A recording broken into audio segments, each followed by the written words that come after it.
becoming infected. What's terrifying is that the already deadly virus then mutates into a strain that is capable of spreading like influenza, which increases the rate of infection.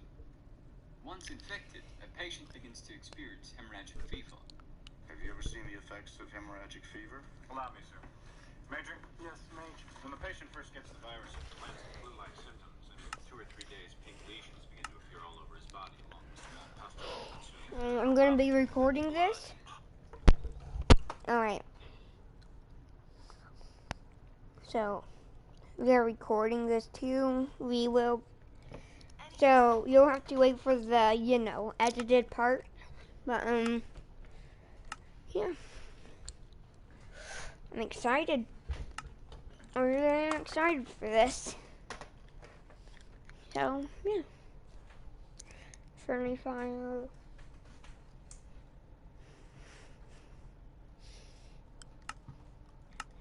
Invite only. And we are in. Think your wild child does. Campers Cruisers 360 Fit can too.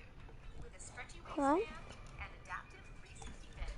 So they can move the way you want to. This video is brought to you by Skillshare. No one can think further than a human could walk on water. You know, there was this one guy a long time ago.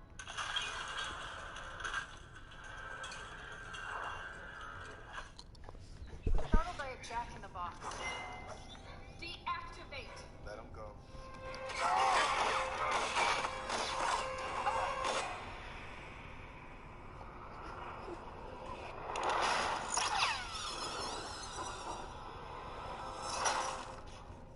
Hey guys, what's happening? Niat here with Film and Comics Explained. And as promised, Oh my god.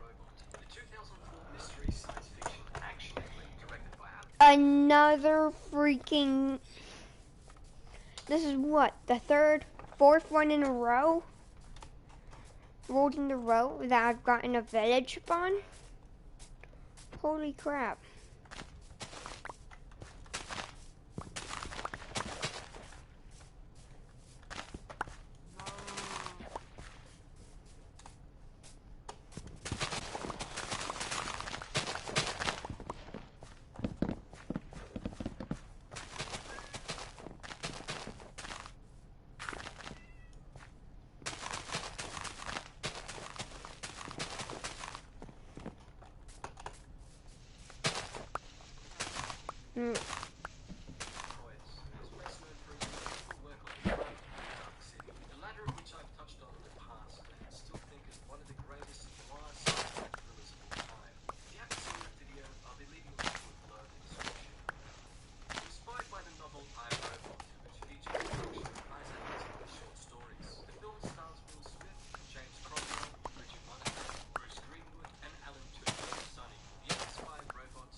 at how much food we already have, chat.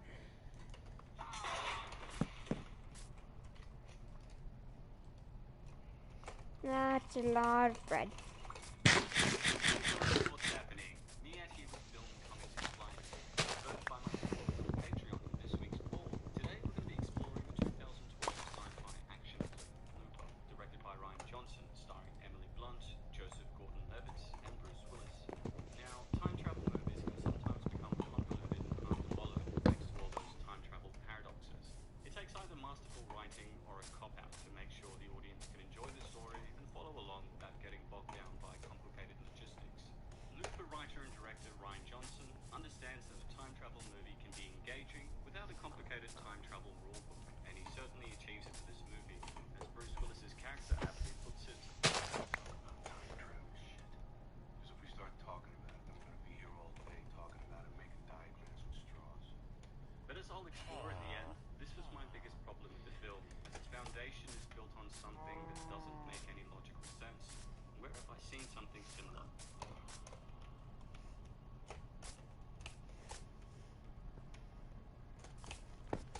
But more on that later.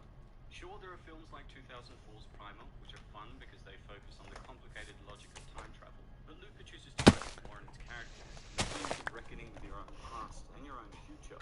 It asks questions like, is changing the past worth it?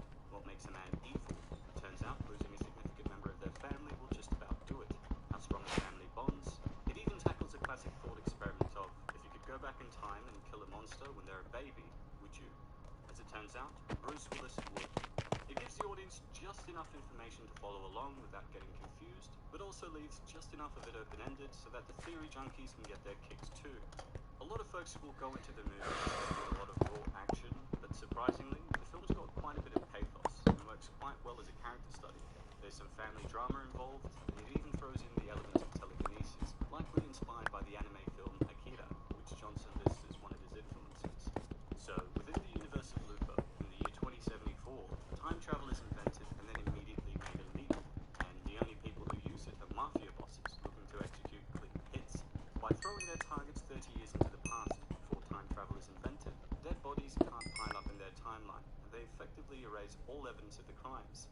The hitmen who kill these future people are referred to as loopers, and our hero Joe is one of those guys.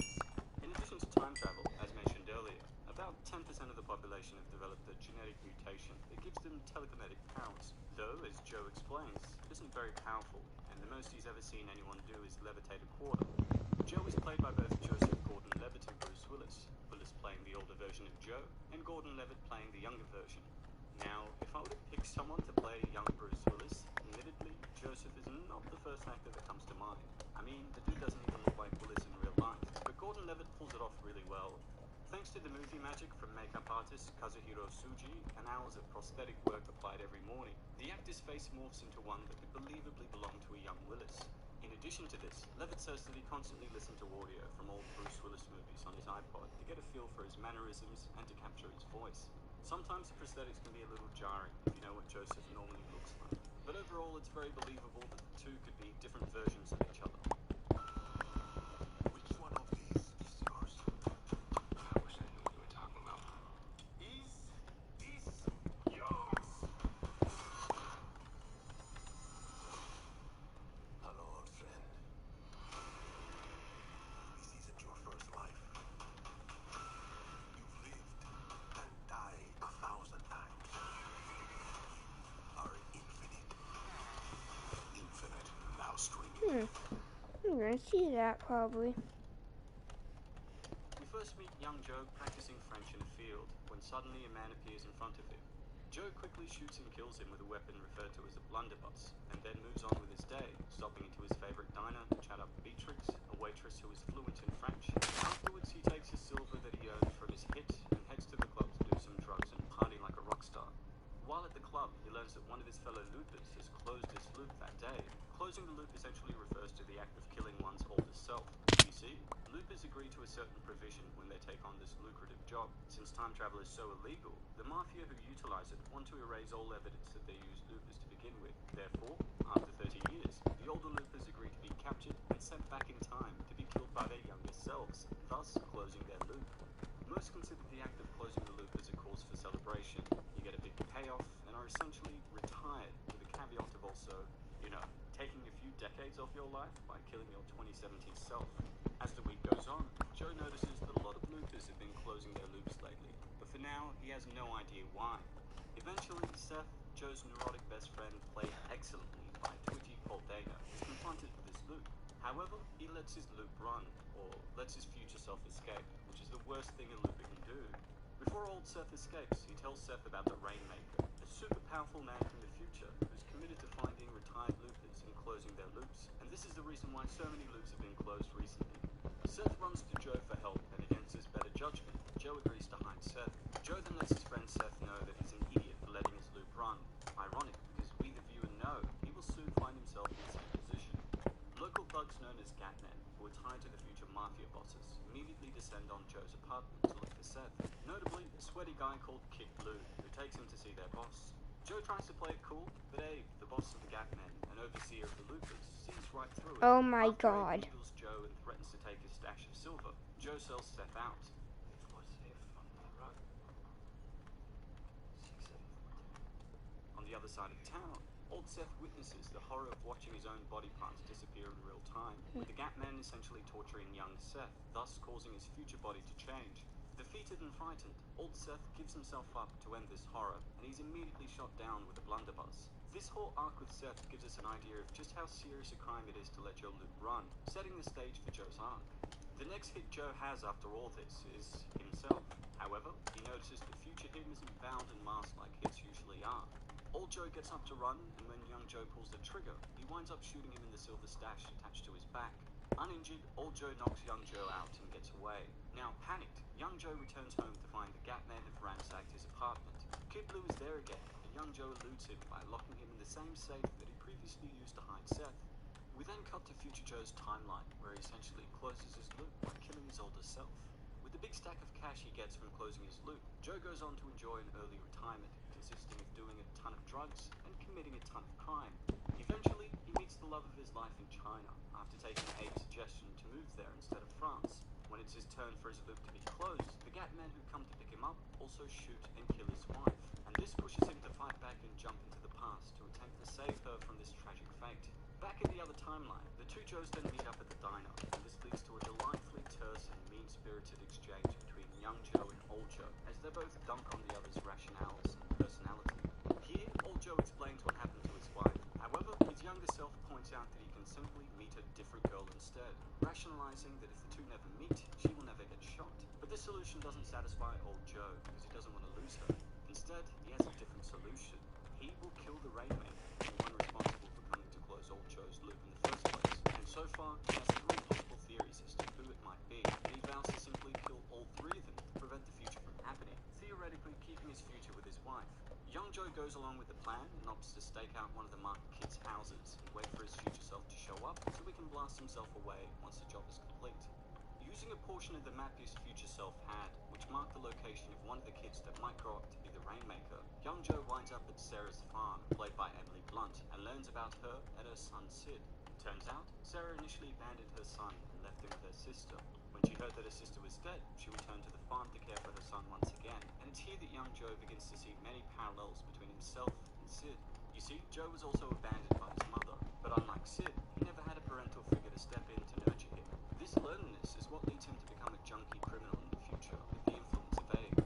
It's also important to note that because of Sarah's extended absence, Sid doesn't believe that Sarah is actually his mother.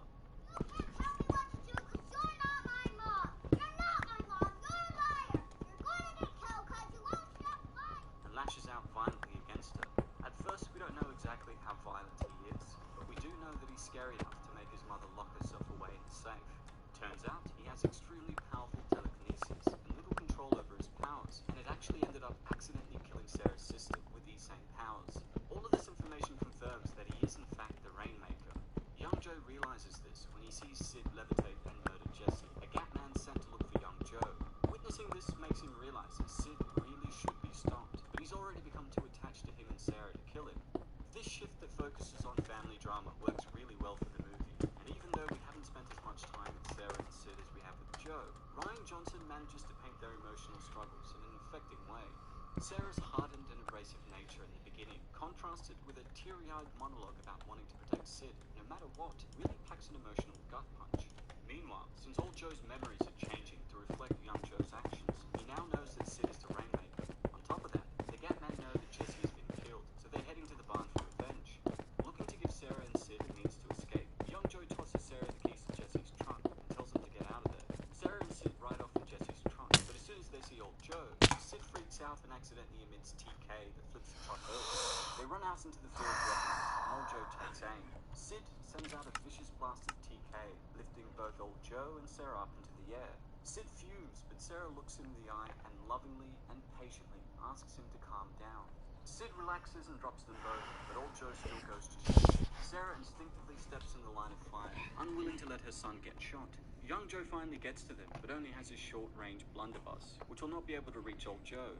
He realizes exactly what will happen if old Joe shoots Sarah. Sid will essentially grow up alone and angry, leading him to become the ruthless and powerful Rainmaker. Not only will this cause misery for the world in general, it also means that old Joe will still get captured in the future, and his lover will still die. Realizing that variations of these events will happen over